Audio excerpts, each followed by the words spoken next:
My name's Doug Saunders. I'm here at the Värmland Museum to talk about my work on the integration of immigrants, migrants, and refugees into the cities of the West and especially Europe, drawing on my books, Arrival City and the Myth of the Muslim Tide, and research I've been doing for the World Bank on the best practices for integration of migrants. I'm looking at the stories of how people go from being in a remote or rural or conflict-ridden place in another country to the cities of the developed world and join their families into the economic and educational and political life.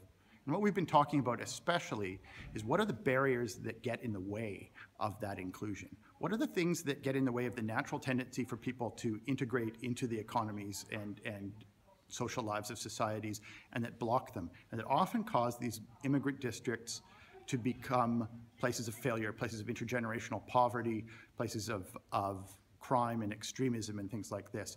How do you remove those barriers?